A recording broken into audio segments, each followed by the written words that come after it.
నమస్కారం, నేను శ్రీకాంత్ శర్మ. మీకు శివుడు అంటే ఇష్టం ఉంటే ఈ వీడియో మీరు తప్పకుండా సేవ్ చేసుకొని ఎప్పటికీ ఉపయోగించుకోండి. ఎందుకంటే పూజల్లోకెల్లా ఇది పరమాద్భుతమైనటువంటి పూజ. మనకు ద్వాదశ జ్యోతిర్లింగాలు తెలుసు. 12 జ్యోతిర్లింగాలు దర్శించుకోవడం అనేటువంటిది మాటలు కాదు. అయితే 12 జ్యోతిర్లింగాలను దర్శించుకున్నటువంటి ఫలితము ఈశ్వరుడు ఒక చిన్న పూజ ద్వారా మనకు ఇస్తాడు. ఇది శాస్త్రం చెప్తున్నటువంటి పూజా విధానం. దీనిని ద్వాదశ జ్యోతిర్లింగ పూజ అని అంటారనమాట. ఏం చేయాలి? స్క్రీన్ మీద మీకు వీడియో ప్లే చేస్తున్నాను. ఆ వీడియోని మీరు గమనిస్తూ నేను చెప్పేది వింటూ ఉండండి. మీరు ఒక పళ్ళెం తీసుకోండి. ఆ పళ్ళెంలో అష్టదళ పద్మము వేయండి. అందులో మధ్యలో ఒక దీపాన్ని పెట్టండి.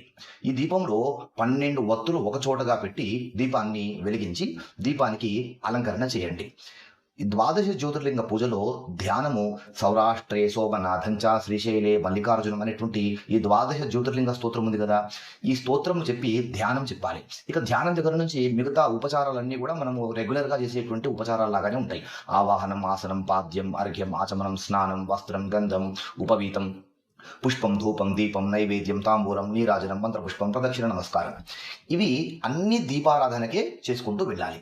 స్నానం సమయంలో దీపం పైన నీళ్లను పోయకుండా దీపము మొదటి భాగంలో నీళ్లను ఆ స్నాన మంత్రం అయ్యేంత వరకు నీళ్లను జీకరిస్తూ ఉండాలి. ఇలా షోడశ ఉపచార పూజలు చేయాలి.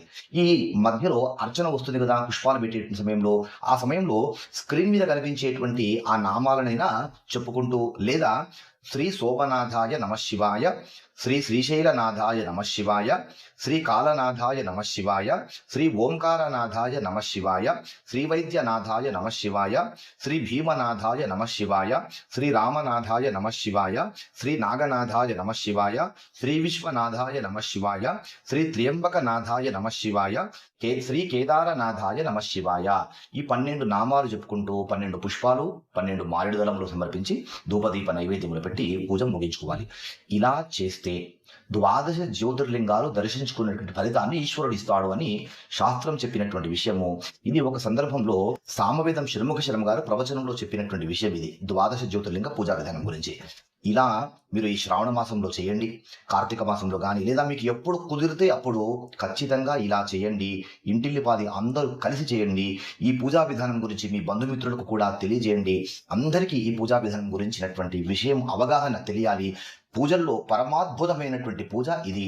అభిషేకాలు అక్కర్లేదు, అలంకారాలు అక్కర్లేదు, హంగు ఆర్భాటాలు అక్కర్లేదు. చాలా సూక్ష్మంగా ఒక 15 నిమిషాల్లో ముగించుకునేటువంటి ఇంత అద్భుతమైనటువంటి పూజ తప్పకుండా ఆచరించండి. వీడియో నచ్చితే ఒక్క లైక్ ఇవ్వండి. దేశాన్ని కాపాడుకుందాం, ధర్మాన్ని కాపాడుకుందాం. ఎందుకంటే ఈ దేశం మనది, ఈ ధర్మం మనది. జై హింద్, జై భారత్, వందే మాతరం. నమస్తే.